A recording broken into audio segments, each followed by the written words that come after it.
Hello all of you, welcome back to my channel. मैं आज आप लोगों के लिए लेकर आ चुकी हूँ एक कलेक्टिव रीडिंग जिसका टॉपिक रहने वाला है क्या आप लोगों का मिलन होगा, क्या आप लोगों का यूनियन होगा, या सिर्फ आप लोग अपना टाइम वेस्ट कर रहे हैं इंतज़ार करके, या फिर क्या पॉसिबिलिटी है। हम ये जानने की कोशिश करेंगे। रीडिंग जनरल है, कलेक्टिव है। हो सकता है कि आपके साथ एक्यूरेटली रेजोनेट करे, या फिर ये भी हो सकता है कि कुछ परसेंट रेजोनेट करें आपके साथ। तो ओपन माइंडेड होकर सुनिएगा। सभी ज़ोडिएक साइंस के लिए है रीडिंग, और जब भी आप इस रीडिंग तक पहुंचेंगे यह आपके साथ तभी रेजोनेट करेगी। ओके व्यूअर्स, चलिए देखते हैं यहाँ पे कि क्या आपका मिलन होगा, क्या आपका यूनियन होगा। I need one card at one time and here we have two cards. Okay, चलिए फिर देखते हैं। 6 ऑफ पेंटिकल्स पहला कार्ड। Okay, no I need one card and then 2। 3 of wands।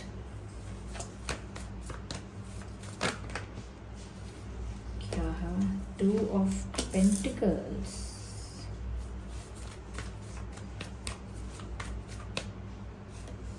No, it's true. I need one. Okay, this card wants to come out. 5 of Pentacles. ठीक है।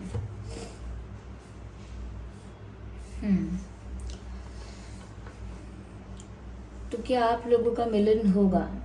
देखिए, पहली चीज मुझे यहाँ पर जो नजर आ रही है वो ये है that someone is very disappointed. आप या आपके पर्सन कोई एक ऐसा है जो बहुत ज्यादा निराश है। ऐसा लगता है किसी ने बहुत कुछ, मे बी व्यूअर्स ये आप हो सकते हैं, कि जैसे आपने बहुत कुछ एक्सपेक्ट किया था। आपकी बहुत एक्सपेक्टेशंस थी, उम्मीदें थी इस रिश्ते से, इस पर्सन से, बट अब आपको ऐसा लगने लगा है धीरे धीरे, ऐसा महसूस होने लगा है कि शायद वो आपकी सारी एक्सपेक्टेशंस अब टूट जाएंगी या टूट गई हैं। वो उम्मीदें जो आपने अपने मन में लगा के रखी थी वो उम्मीद टूट गई है या टूट जाएगी। तो एक डर भी है, और ऐसा हो जाएगा या ऐसा हो गया है इस चीज़ को लेकर एक डिसअपॉइंटमेंट भी है। मुझे लगता है आपको कुछ पता चला है दैट आपके पर्सन 2 सिचुएशंस को जगल कर रहे थे। उनके लाइफ में कोई थर्ड पार्टी इंटरफेरेंस या पास्ट पर्सन का इन्वॉल्वमेंट था। उनका कोई एक्स या उनका कोई कार्मिक पार्टनर जो पास्ट में रहा है उनके साथ, उसका अभी भी इंटरफेरेंस है, या फिर किसी और किसी और पर्सन का कोई और है जिसका इंटरफेरेंस या इन्वॉल्वमेंट है। और वो थर्ड पार्टी है, लेकिन थर्ड पार्टी किसी भी फॉर्म में हो सकती है व्यूअर्स। ज़रूरी नहीं है कोई पर्सन है।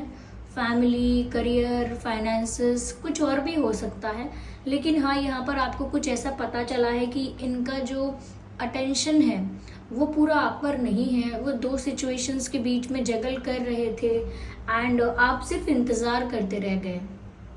You were just waiting for the union, you were just waiting for the commitment, for the communication. आधे से ज़्यादा टाइम इस रिश्ते में आपने इंतज़ार करते हुए गुजारा है।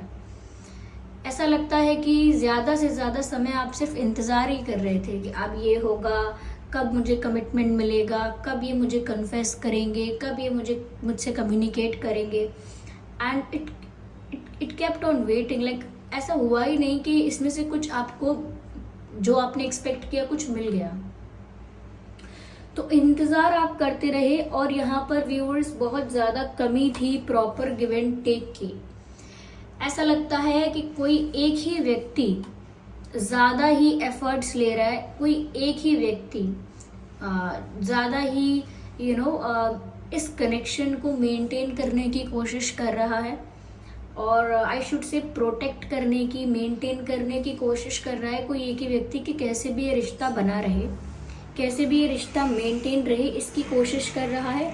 लेकिन फिर भी सामने से कोई एफर्ट नहीं है, सामने से कोई एफर्ट नहीं मिल रहा है। यानी कि आप अकेले एफर्ट्स ले रहे हैं, लेकिन आपके पर्सन कोई एक्शन नहीं लेते हैं, या कोई ऐसा जेस्चर या कोई ऐसा ऑफर भी उनकी तरफ से नहीं आता है। तो ऐसा लगता है जैसे यहाँ पर कोई एक ही व्यक्ति सिर्फ एफर्ट्स ले रहा था, और जिसकी वजह से इस सिचुएशन में बहुत ज़्यादा डिसबैलेंस भी क्रिएट हुआ। डिसबैलेंस एज इन कि सिचुएशन दोनों तरफ से इक्वल नहीं रही, चाहे वो कम्युनिकेशन को लेकर हो, चाहे वो फीलिंग्स को लेकर हो, एफर्ट्स को लेकर हो, दोनों तरफ से इक्वल नहीं दिखाई दिया, एक तरफ से ज़्यादा दिखाई दिया। तो इसका डिसबैलेंस भी एक प्रॉब्लम बना है। यहाँ पर देखिए यूनियन की बात तो हम आगे भी क्लैरिफाई करेंगे, लेकिन सबसे पहली चीज़ जो नज़र आती है वो ये है कि आप अभी भी इंतज़ार ही कर रहे हो कि कब ये एक थर्ड पार्टी सिचुएशन से अपने आप को फ्री कर लेंगे, या फिर कब इनकी लाइफ में जो सेकंड ऑप्शन है, सेकंड सिचुएशन है, वहाँ से ये फ्री हो जाएंगे, या फिर कब ये दो ऑप्शंस के बीच में जगल करना बंद करेंगे। तो मुझे लगता है कि अभी आप इंतज़ार ही कर रहे हो, या तो इंतज़ार कर रहे हो कब ये फ्री होंगे, और अगर आप इंतज़ार कर करके थक चुके हो तो आपको ऐसा लग रहा है व्यूअर्स कि अब आपको कुछ भी नहीं मिलेगा इस सिचुएशन में, क्योंकि आपको सिर्फ डिसअपॉइंटमेंट हाथ लगेगी। मुझे ऐसा लग रहा है आप अपने लिए, अब आपको खुद अपने लिए क्या करना चाहिए उसके लिए कोई रास्ता ढूंढने की कोशिश कर रहे हो, कोई सोल्यूशन ढूंढने की कोशिश कर रहे हो, और मुझे लगता है सोल्यूशन आपको बहुत जल्दी मिल भी जाएगा। यस, आप अगर अपने आप के लिए कोई सोल्यूशन, कोई रास्ता, क्योंकि आप खुद भी इस सिचुएशन में लटक गए हो, आप खुद भी इस परिस्थिति में स्टक हो गए हो, तो आप अपने लिए भी अगर कोई रास्ता ढूंढ रहे हो तो मुझे लगता है कि आपको बहुत जल्दी वो रास्ता मिल जाएगा। लेकिन अभी आप निराशा की एनर्जी में हैं, ऐसा साफ साफ नजर आ रहा है। मैं आगे और क्लैरिफाई करती हूँ viewers, just give me a second. यहाँ पर अर्थ साइन भी है, फायर साइन भी है। आइए चलिए देखते हैं। यहाँ पर फायर साइन है, अर्थ साइन है। मुझे ये भी लग रहा है कि आपके जो पर्सन है वो थोड़े से मटेरियलिस्टिक और मनी माइंडेड हो सकते हैं। लाइक उन्हें पैसों से, सक्सेस से, फाइनेंसेस से, ग्रोथ से, करियर से, इन सब चीज़ों से ज़्यादा अटेंशन इन सब चीज़ों की तरफ ज़्यादा है ऐसा लगता है। और फीलिंग्स, इमोशंस, रिश्ते वो थोड़े सेकेंडरी हैं इनके लिए, मुझे ये भी लग रहा है यहाँ पे। आइए हम आगे और देखते हैं। Here we have this card. मुझे लगता है व्यूअर्स कि आपने जितना एफर्ट्स डाले हैं, जितनी मेहनत की है, जितना इंतज़ार किया है, जितना पेशेंस रखा है, जितना दुख सहा है, आप उतने ही होपफुल हो जाते हैं कि ज़रूर कुछ अच्छा होगा। यानी कि ये पर्सन कभी तो चेंज होंगे, या कभी तो डिसीजन लेंगे, या कभी तो अपनी फीलिंग्स कन्फेस करेंगे। आप एक उम्मीद बांध के रखे हुए थे अब तक, और वो इसीलिए क्योंकि आपने ऑलरेडी अपना बहुत सारा टाइम, बहुत सारी इमोशंस, फीलिंग्स और एनर्जी इस रिश्ते में इन्वेस्ट कर दी है। तो आपने इतना इन्वेस्टमेंट कर दिया है कि अब वहाँ से बाहर निकलने में भी आपको डर लगता है। आप किसी का भी एग्जाम्पल ले लीजिए। अगर कोई एक व्यक्ति है, अपना बहुत सारा टाइम, पैसा, एनर्जी कहीं इन्वेस्ट करेगा, और उसको अचानक से बोलोगे कि अब यहाँ कुछ नहीं मिलने वाला है, भूल जाओ यहाँ से, तो उसको एकदम से धक्का लगेगा और वो बहुत ज़्यादा एक डर में चला जाएगा। तो वही मुझे ऐसा लग रहा है कि आप इतना इमोशंस और इतना एनर्जी इस व्यक्ति पर इन्वेस्ट कर चुके हैं कि अब आपको अगर कोई बोले कि कुछ नहीं हो सकता तो आप एकदम से शॉक्ड हो जाते हैं, या फिर एक डिनायल में भी चले जाते हैं कि ऐसा कैसे हो सकता है, ऐसा नहीं हो सकता। मुझे लगता है आप अभी भी इंतज़ार कर रहे हैं कि कहीं तो कोई तो एक साइन आपको मिले, कहीं तो कोई आपको हिंट मिले, लेकिन अब तक नहीं मिल रहा है। यस, आपको इंतज़ार है कि ग्रोथ इस रिश्ते में हो, लेकिन फिर भी मुझे लगता है कि आपने अब इंतज़ार तो कर रहे हो अभी भी, लेकिन साइड में आपने अपने लिए सोल्यूशन ढूंढना भी स्टार्ट कर दिया है। साइड में सोल्यूशन ढूंढने का मतलब ये है कि मन ही मन जब आपको समझ भी आने लगा है ना कि ऐसा भी हो सकता है कि ये व्यक्ति मुझे ऑन एंड ऑफ सिचुएशन में फंसा के रखे, सिर्फ लटका के रखे, मुझे कोई कमिटमेंट या कोई कोई ऑफर दे ही ना, तो उस वजह से मुझे लगता है अब आप अपने लिए एक सोल्यूशन ढूंढ रहे हो कि मुझे अपने लिए क्या करना चाहिए जिससे मेरी मेंटल पीस, जिससे मेरी मेंटल स्टेबिलिटी, इमोशनल स्टेबिलिटी इतनी हर्ट ना हो, इतना डिस्टर्ब ना हो। यस, मुझे ऐसा लग रहा है व्यूअर्स कि आप अब एक रास्ता चुनना चाहते हो। अब आप दो रास्तों के बीच ना फंस के रहना नहीं चाहते हो। यस, मैं अभी आगे और बताती हूँ।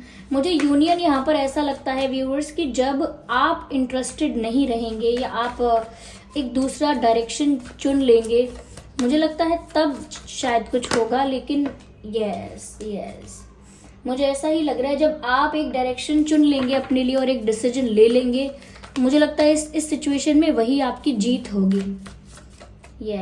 इस सिचुएशन में वही आपकी जीत होगी। जजमेंट का कार्ड आ गया है, जजमेंट और 6 ऑफ वैंड्स। इंटरेस्टिंग, दोनों ही कार्ड्स बहुत अच्छे हैं और दोनों ही कार्ड्स बताते हैं कि फैसला ऐसा होगा, डिवाइन जजमेंट ऐसा होगा, यानी कि ईश्वर का जजमेंट जो होगा, ईश्वर का जस्टिस जजमेंट जो होगा वो आपके ही फेवर में होगा, क्योंकि यहाँ पर आपकी जीत हो रही है। 6 ऑफ वैंड्स का कार्ड है, विक्ट्री का कार्ड है। You are going to win in this situation. मुझे ऐसा लगता है व्यूअर्स कि आपको जस्टिस मिलने वाला है। और मुझे लगता है कि आप अब 2 रास्तों के बीच अटक के नहीं रहेंगे, फंस के या लटक के नहीं रहेंगे, अपने लिए कोई डिसीजन लेंगे। You will take a decision for your self. मुझे ये भी लगता है आप ट्रैवल कर सकते हैं, कहीं शिफ्ट कर सकते हैं, कुछ नया स्टार्ट कर सकते हैं या एक नई डायरेक्शन में जा सकते हैं। ओके, लेकिन मुझे लगता है कि अब डिसीजन लेने का वक्त आ गया है आपके लिए, और ये आप भी जानते हैं। तो चाहे आप इंतजार कर रहे हैं, लेकिन मन ही मन आपको पता है कि मुझे फैसला अपने लिए लेना होगा। यहाँ पर डिवाइन इंटरवेंशन है, यूनिवर्स आपको जजमेंट देगा, यानी कि आपके लिए जस्टिस होगा यहाँ पर, और वो आपके फेवर में होगा। ओके, तो यहाँ पर मुझे लगता है आपके फेवर में जस्टिस होगा और आप इस सिचुएशन से जीत कर बाहर आएंगे। जीत कर यानी कि इसमें आपकी जीत है, जस्टिस होगा तो इसमें आपको जस्टिस मिलेगा। Okay, you are going to win in this situation. और जीत कैसी है? जीत का मतलब ये नहीं है कि यूनियन हो जाएगा या सब कुछ वापस वैसा ही हो जाएगा। जस्टिस का मतलब और विक्ट्री का मतलब यहाँ पर ये है, जो भी दुख दर्द और परेशानी आपने सही है, मुझे लगता है कि उससे ऊपर उठकर आप अपने लिए कुछ डिसाइड करेंगे और मुझे लगता है आपको कोई सोल्यूशन मिल जाएगा, एक नया रास्ता, एक नई अपॉर्चुनिटी, कोई न्यू पर्सन मिल सकता है, कोई नया इंसान भी आपकी लाइफ में आ सकता है। लेकिन ज़रूरी नहीं है कि नए इंसान के लिए ही है, हो सकता है कोई और अपॉर्चुनिटी, कोई और चांस ऐसा मिलेगा जिसको लेकर आप बहुत खुश हो जाएंगे, लाइफ में आगे बढ़ जाएंगे और आपके जो पर्सन है वो कर्मा फेस करेंगे। आई एम सॉरी टू से, मुझे अच्छा नहीं लगता कि मैं कोई बैड न्यूज़ दूं या कोई नेगेटिव बात बताऊं, लेकिन मुझे ऐसा लगता है कि ये इंसान थोड़े मनी माइंडेड हैं और मेटेरियलिस्टिक हैं। मुझे लगता है कि रिश्तों के लिए इनकी लाइफ में या इनके मन में रिश्तों के लिए वैल्यू अभी जो है वो सेकेंडरी है। प्राइमरी जो है वो करियर, फाइनेंसेस, मटेरियलिस्टिक चीज़ें, इस तरफ इनका ध्यान ज़्यादा हो सकता है, मुझे ऐसा लगता है। तो आप डेफिनेटली अपने लिए कोई डिसीजंस लेने वाले हैं जिसमें जीत आपकी होने वाली है। यस, आप बहुत आगे बढ़ जाएंगे व्यूअर्स, ऐसा लगता है मुझे। यहाँ पर बहुत ज़्यादा समय तक अब आप स्टक रहने वाले नहीं हैं, आपको समझ में आ गया है कि आपको अपने लिए डिसीजन लेना है। यस, चलिए मैं आगे और देखती हूँ इस सिचुएशन में और क्या मैसेजेस हैं व्यूअर्स। लेट्स सी कि और क्या है, मैं देखती हूँ। मुझे लगता है व्यूअर्स अभी भी आपसे ही कुछ सुनना चाहते हैं। इवन अगर कोई कम्युनिकेशन भी एक्सपेक्ट करते हैं तो भी आप ही से एक्सपेक्ट करते हैं कि आप ही आकर बात करेंगे, आप ही आकर अप्रोच करेंगे। और इवन मुझे ऐसा लगता है कि आपके पर्सन यहाँ से वहाँ बस ऐसा लगता है स्टेबल नहीं है। कभी इधर ध्यान है, कभी उधर ध्यान है, कभी हाँ मैं तैयार हूँ, फिर कभी अभी मैं कंफ्यूज हूँ। तो मुझे लगता है स्टेबल नहीं है इनके थॉट्स और हमेशा ही आपसे ही एक्सपेक्ट करते हैं कि आप ही एक्शन लें या आप ही आके बात कर लें, आप मनाएं इनको, इनसे बात करने की कोशिश करें। तो थोड़ी इनको पैम्परिंग की या स्पेशल ट्रीटमेंट की आदत हो चुकी है। इनको ऐसा लगता है इनको स्पेशल ट्रीट किया जाए। मुझे ऐसा भी लगता है व्यूअर्स कि समय आ गया है कि आप खुद को ज़्यादा प्रोटेक्ट करें। तो this is the right time कि आप अपने ऊपर ज़्यादा फोकस करें, अपने बारे में, अपनी मेंटल पीस के बारे में और खुद की प्रोटेक्शन के बारे में ज़्यादा सोचें, क्योंकि इस समय वक्त नहीं है कि आप दूसरों को मनाएं, दूसरों को समझाएं और उनको इम्प्रेस करें या उनको स्पेशल फील करवाएं। वक्त है कि आप खुद को स्पेशल फील करवाएं, अपने लिए सोचें viewers. This is the right time. एक अपने आसपास एक ऐसा एनर्जी क्रिएट कीजिए, ऐसा वॉल क्रिएट कीजिए और जिसको कोई नेगेटिविटी क्रॉस ना कर पाए, यानी कोई नेगेटिविटी आप तक पहुंच ना पाए और आपकी मेंटल पीस को, आपके इमोशनल स्टेबिलिटी को हर्ट ना कर पाए। यस, चलिए देखते हैं यहाँ पर क्या है। मुझे ऐसा लगता है व्यूअर्स कि धीरे धीरे धीरे धीरे ये पर्सन आपको नुकसान पहुंचाते रहेंगे, यानी कि जितना लंबा खींचेंगे इस सिचुएशन को उतना ही ये व्यक्ति जो है वो आपको एक क्या कहते हैं बस दिखाते रहेंगे, दूर से दिखाना कि आपको ये चाहिए, अगर ये चाहिए तो और आगे आओ, फिर आप और आगे जाएंगे, फिर आपको बोलेंगे अगर आपको ये चाहिए तो और आगे आओ। चलिए व्यूअर्स आगे और देखते हैं यहाँ पे।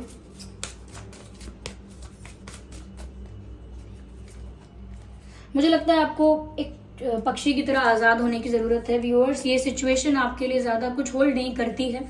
यूनियन की बात कह रहे हैं आप यहाँ पर आपकी मेंटल पीस भी डिस्टर्ब हो जाएगी। यहाँ पर आपको व्यूअर्स उड़ जाना चाहिए। एक पक्षी ना ऐसे बैठा हुआ अच्छा नहीं लगता, या ऐसे बैठा हुआ उसकी जो क्वालिटी है वो पता नहीं चलती है। आप उड़ जाइए यानी फ्री हो जाइए इस सिचुएशन से, अपने आप को फ्री कर लीजिए। क्योंकि जैसे आप एक ही जगह बहुत टाइम तक रहते हैं और उसके बाद आपको पता नहीं चलता कि आपके लिए लाइफ में क्या क्या और भी चीज़ें थी, आप उन्हें एक्सप्लोर ही नहीं कर पाते हैं और आपका टाइम भी वेस्ट होता है। और टाइम वेस्ट से ज़्यादा आपको इमोशनली इतना अफेक्ट होता है कि आप विश्वास भी किसी पर नहीं कर पाते। ओके, आइए चलिए देखते हैं यहाँ पर डिवाइन गाइडेंस क्या है आपके लिए।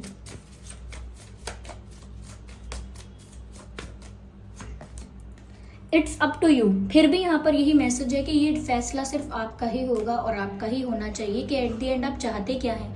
आपको सच में अपने लिए डिसीजन लेना है, नहीं लेना है, अभी भी इंतजार ही करना है, ये आपका फैसला होना चाहिए। इसमें कोई और कुछ नहीं बता पाएगा आपको। आप अपनी सिचुएशन के लिए खुद जब तक स्टैंड नहीं लेंगे, nobody can help you. If you are not ready to help yourself, nobody will. ठीक है, तो इसीलिए खुद की सहायता जरूर कीजिए। यहाँ पर क्या है, यू आर रेडी, आप तैयार है। देखिए, अगर आप एक्शन लेने का सोचते हैं, कोई डिसीजन लेने का सोचते हैं, तो आप पूरी तरह से तैयार हैं। ऐसा नहीं है कि अभी और समय चाहिए आपको। You are completely ready to take a decision for your self. Yes, चलिए मैं एक मैसेज और लेती हूँ।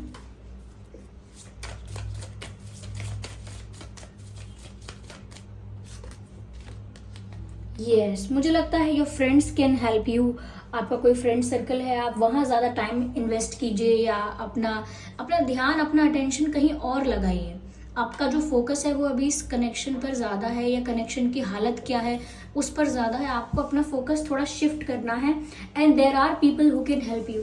कुछ ऐसे लोग हैं जो आपको गाइड भी कर सकते हैं, आपके फ्रेंड्स भी हैं। आप थोड़ा अपना ध्यान ना डाइवर्ट कीजिए, ऐसा बहुत ज़रूरत है आपको। ठीक है व्यूअर्स, यहाँ मुझे ऐसा ही लगता है। Yes, just a second.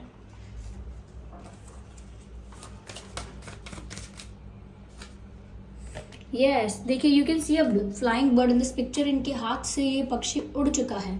और यहाँ पर मैसेज भी ये है, learn from the spiritual experiences. ये जो भी फेज आपकी लाइफ में आया था, इसको भी ज़्यादा क्रिटिसाइज मत कीजिए। बस एक स्पिरिचुअल एक्सपीरियंस की तरह एक लेसन सीख लीजिए। क्या सीख मिलती है आपको, क्या लेसन मिलता है, ये एक्सपीरियंस आपको क्या सिखाता है, क्या लर्निंग मिली है आपको, उस पर ज़्यादा ध्यान दीजिए और फ्री हो जाइए कि जो फेज़ मेरी लाइफ में आना था आ गया। Now I am free from every type of burden and baggage. अब हर तरह से फ्री हो जाइए। तो व्यूअर्स, ये थी रीडिंग। आई होप ये रीडिंग आपके लिए हेल्पफुल रही है, रिलेटेबल रही है। अगर इस रीडिंग ने आपको थोड़ा बहुत भी गाइड किया है, वीडियो को लाइक ज़रूर करें, कमेंट करके ज़रूर बताएं, सब्सक्राइब करें ड्रीम टैरो चैनल को। और इस बात का ध्यान रखें कि मैं पर्सनल रीडिंग्स नहीं देती हूँ, तो कमेंट्स में दिए हुए किसी भी कॉन्टैक्ट डिटेल का विश्वास ना करें। चलिए फिर मिलते हैं अगली रीडिंग में, तब तक के लिए bye bye family, bye bye angels, love you all, bye bye.